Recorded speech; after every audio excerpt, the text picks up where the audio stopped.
Halo, selamat malam pemirsa. Kembali saya hadir menemani Anda malam hari ini, Rinita Gunawan, dalam Solusi Untuk Sehat. Dan kita malam hari ini bersama dengan akupresur Ibu Yuli.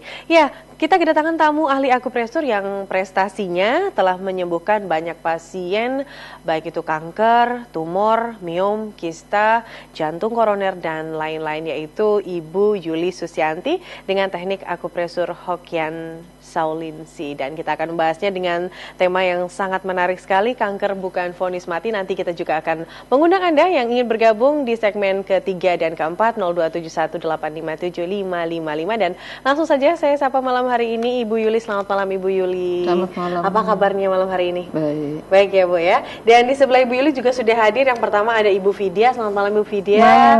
Ini adalah mantan pasien ya. Karena sudah sembuh sekarang? Ya sudah. Oke deh. Dan yang di sebelah Ibu Vidya ada Ibu Emi. Selamat malam Ibu Emi. Selamat malam. Kabar baik juga Ibu ya? Iya. Oke baik, kita akan membahas tema yang sangat menarik Ibu Yuli. Tapi sebelum kita ke tema kanker bukan vonis mati, mungkin Ibu bisa ceritakan lagi tentang apa sih sebenarnya itu akupresur Hokian Saulinsi? Arti dari akupresur, aku itu adalah akupuntur. Di tubuh manusia itu ada titik-titik akupuntur yang jumlahnya 360 titik. Pressure itu ditekan pakai jari, dibantu pakai alat ini. Ini termasuk penyembuhannya maha dahsyat. Apa sebabnya? Dari penyakit ringan sampai penyakit kelas berat, pasien tuh nggak harus minum jamu, nggak harus minum obat, nggak harus jalankan operasi-operasi untuk hal kanker, tumor, miom, kista. Hanya pakai alat ini dengan seizinnya maha kuasa sembuh. Oke baik ya. Kemudian dari mana sih Bu sebenarnya asal dari akupresur ini? Mungkin begitu orang mendengar namanya Hokian Saulinsi sudah tahu kira-kira ilmu ini berasal dari negeri Tiongkok. Mulai diketemukan 4.000 tahun yang lalu. 4.000 tahun yang lalu ada sebuah mayat. Misalnya ini mayat, ada benang sambung menyambung dari jempol kaki menyambung ke kepala untuk mengatasi migrain sampai kanker otak. Di sini ada titik lambung untuk mengatasi lambung kronis yang sampai saat ini juga susah obatnya secara medis. Di sini ada titik rahim untuk ngatasin kanker rahim. Ada benang sambung menyambung ke rahim. Di sini ada titik payudara untuk menyembuhkan penyakit kanker payudara. Ada benang sambung menyambung ke payudara. Oke, nah kalau ada hubungannya dengan titik saraf, mungkin pemirsa lebih sering atau mendengar refleksi. Nah, perbedaannya dengan refleksi apa ya, Ibu? sepintas lalu kayaknya sama, tusuk-tusuk pakai kayu ini. Pijit refleksi yang menjamur di masyarakat saat ini hanya sampai kebugaran. Kalau akupresur Hokian Saulinsi yang saya pelajarin, penyembuhan dari penyakit ringan sampai penyakit kelas berat. Penyakit ringan seperti batuk pilek kronis yang tak sembuh-sembuh, sinusitis, amandel, katarak, glaukoma, lambung kronis, terus ambeien, itu penyakit-penyakit ringan. Penyakit kelas beratnya kanker, tumor, miom, kista, jantung koroner. Dan ternyata banyak penyakit yang tak bisa disembuhkan secara medis, seperti lupus, HIV, infeksi saraf, pengapuran, terus infeksi dalam darah termasuk HIV sama toksoplasma rubella itu ya. Terus ya termasuk hepatitis yang penyakit kelas beratnya, hepatitis A, B, C gitu. Oke, dan ini pun tidak ada obat sama sekali ya Bu ya, hanya menggunakan teknik akupresur. Oke baik. Kemudian Ibu, kalau kita mungkin menanyakan tentang sejarahnya seperti apa sih akupresur itu? Sejarahnya persisnya kira-kira tahun 1995, 20 tahun yang lalu, saya itu divonis kanker stadium 4. Stadium 4 itu menyerang paru-paru yang parah ya, rahim, kelenjar getah bening, dan payudara saya. Waktu itu dokter menvonisnya saya harus angkat rahim karena pendarahan terus dan jalankan kemoterapi. Tapi saya tolak mentah-mentah karena saat itu saya juga udah mengetahui dari membaca, melihat TV, radio gitu ya. Begitu banyak di masyarakat, begitu banyak korban kemoterapi, operasi dan sinar. Jadi waktu saya disuruh jalankan itu saya tolak. Kalau saya pikir kalau saya harus meninggal karena penyakit kanker saya saya lebih memilih meninggal cara alami, yaitu nggak usah operasi, nggak usah jalankan kemo gitu.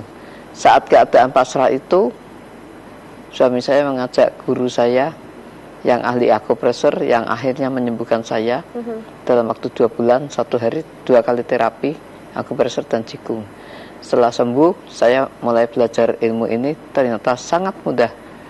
Udah saya belajar, saya berusaha publikasi gratis, yaitu saya datang ke Departemen Kesehatan di Jakarta itu ya, pengen ketemu Menteri Kesehatannya, pengen lapor bahwa telah diketemukan penyembuhan penyakit kanker yang praktis ekonomis, yaitu dengan akupresur Hokian Solinci. Tapi Menteri Kesehatannya waktu itu lagi sibuk. Terus sekretarisnya ngomong, "Ibu, kalau memang ilmunya itu betul bisa menyembuhkan penyakit kanker, ke FKUI RSCM, di situ ada seorang profesor doktor yang menyelidiki penyakit ini." Ya, di situ saya ketemu profesor doktor itu. Ya, terus saya melapor gitu ya. Pak Profesor melapor, telah diketemukan penyembuhan penyakit kanker yang praktis ekonomis, yaitu dengan akupresur. Langsung ditolak mentah-mentah. Ibu, di luar negeri ada dana untuk penyelidikan penyakit ini, Indonesia nggak ada dana, jadi nggak bisa selidikin. Di situ saya sangat kecewa. Di seluruh dunia mencari penyembuhan penyakit kanker, belum ada obatnya. Lah ini udah ada obatnya kok nggak mau nyelidikin gitu ya, nggak mau uji klinis gitu. Tapi saat itu saya nggak kecewa. Mulai media massa, mulai majalah-majalah gitu ya, radio, TV daerah seluruh Indonesia saya siaran, memberikan informasi pada masyarakat telah diketemukan penyembuhan penyakit kanker tumor yang praktis dan ekonomis, yaitu dengan akupresur Hokian Solinci. Totalnya udah 20 tahun ya sejak saat itu ya. Berarti awalnya Ibu Yuli sebagai pasiennya ya Bu ya, kemudian malah sudah sembuh, sudah merasakan sendiri bahwa dengan akupresur bisa untuk menyembuhkan penyakit. Nah, perkembangannya dari dulu sampai sekarang seperti apa ya Bu ya? Perkembangan akupresur sampai saat ini, setelah 20 tahun saya mengelola akupresur ini, sudah 45 cabang seluruh Indonesia. Saya sebutkan dari Sumatera ya, Medan, Pekanbaru, Jambi, Palembang, Lampung dibagi 2, Bandar Jaya dan Metro. Terus di Sulawesi, Makassar. Di Kalimantan, Banjarmasin, Balikpapan dan Samarinda.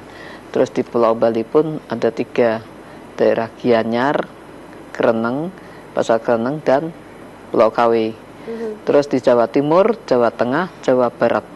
Jawa Timur meliputi Surabaya, Malang, Kediri, Bojonegoro, Babat, Pasuruan, Gresik, dan Banyuwangi. Terus Jawa Tengah, Semarang, Jogja, dan Solo. Jawa Barat, Jakarta, Bogor, Tangerang, Bandung pusatnya. Terus di Garut dan Cirebon. Dan satu lagi di Pulau Batam. Totalnya udah 45 cabang seluruh Indonesia. Itu atas permintaan pasien-pasien saya yang sudah sembuh. Saya punya saudara di Batam, tolong dong buka Batam. Akhirnya saya buka. Saya punya saudara di Samarinda, tolong dong buka. Ya, totalnya sampai saat ini 45 cabang. Dan saat ini begitu banyak tenaga medis yang tidak ragu-ragu lagi datang klinik saya. Seorang profesor ahli bedah di Samarinda ngajak bapaknya yang kanker prostat di Medan disembuhkan. Terus maksudnya bapak itu juga ngomong bahwa anakku di Samarinda dokter ahli bedah kanker juga terapi di klinik saya di Samarinda. Waktu saya tanya, sakit apa itu profesor dokter itu? Lambung, kanker lambung ya. Terus ternyata begitu banyak mulai tenaga medis yang mulai belajar ilmu ini, karena sampai saat ini medis itu belum bisa menyembuhkan penyakit yang namanya kanker tumor miom-kista yang praktis ekonomis juga nggak ada, kan harus bayar mahal ya. Yang bayar mahal pun lari ke Amerika, ke Singapura, ke Penang juga nggak jamin sembuh ya. Jadi pengalaman saya selama 20 tahun ini ya keliling-keliling Indonesia, ya udah keliling Indonesia, saya melihat begitu banyak penderita penyakit kanker yang maksudnya di seluruh Indonesia gitu ya, hasil keliling-keliling Indonesia yang saya lihat penderita penyakit kanker di Indonesia itu, ya pengalaman tuh saya dapat dari pasien-pasien saya ini. Mau denger dong? Boleh dong Ibu ya, cerita-cerita tentang pengalaman penderita penyakit kanker. 45 cabang loh, berarti Ibu udah jalan-jalan dari mulai Sumatera sampai dengan yang paling jauh sendiri ya Bu ya? Iya, Bali. Ya pengalaman saya keliling-keliling Indonesia tuh selama 20 tahun.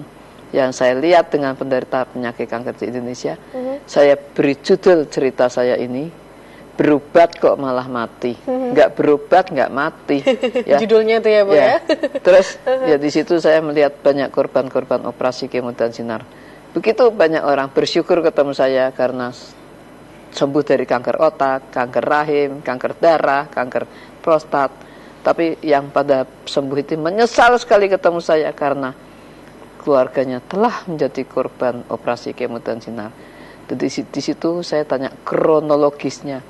Loh, kronologisnya gimana ya? Ya mula-mula segede 2 cm gitu ya. Kan dokter selalu ngomong, kalau kanker diketemukan awal akan sembuh. 2 cm juga kalau dibiopsi awal dari malapetaka tuh dibiopsi. Dokter tuh pengen tahu ganas atau enggak. Gara-gara dibiopsi makin ganas. Udah ganas dioperasi makin nyebar. Disinar nggak mati itu kanker tumor itu. Di kemoterapi orangnya yang nggak kuat, ya orangnya yang jadi selidik punya selidik. Ternyata penyakit kanker tumor itu tidak membahayakan atau mematikan. Ya, begitu banyak pasien saya yang di Pekanbaru misalnya ada seorang ibu kanker rahim 45 tahun. Dia berkali-kali mau diajak ke Singapura untuk operasi melarikan diri. Tapi meninggalnya 85 tahun. Kata saya, apa 40 tahun dengan kanker rahimnya itu apa enggak pendarahan, sakit? Enggak. Kata anaknya ya gitu ya. Dia terus di situ saya selidikin pola makannya, ternyata pinter seperti yang saya anjurkan ya. Enggak boleh makanan yang berlemak tinggi, berhormon tinggi, termasuk seafood, cumi, kerang, kepiting, udang, ikan asin dan sampai terasi, enggak makan makanan tersebut, makanan kaleng, enggak. Jadi mereka hidup dengan kanker rahimnya 40 tahun enggak apa-apa. Ya. Menarik jadi sekali. selidik punya selidik, ternyata penyakit kanker kalau enggak di utek-utek, maksudnya di biopsi, di operasi kemo dan sinar, lebih panjang umurnya. Oke, tapi kita nanti akan lanjut lagi ya Bu ya. Masih banyak pastinya pengalaman yang seru dari Ibu Yuli yang akan diceritakan untuk Anda pemirsa yang ada di rumah. Tapi sekali lagi 45 cabang di seluruh Indonesia untuk Anda yang ada di Solo dan sekitarnya ya. Ada di Perum Watupuri untuk Anda yang dari pasien dari Klaten, Wonogiri, Pacitan, Sukoharjo ini di daerah Solo Baru, dan ada klinik Ibu Yuli juga di daerah Dworowati. Ini untuk Anda pasien Wonogiri, Tawangmangu, Boyolali, Sragen, Karanganyar, dan Salatiga. Nanti juga akan muncul alamat lengkapnya di layar kaca Anda, dan kita akan lanjut. Sabar dulu setelah jeda pariwara berikut ini.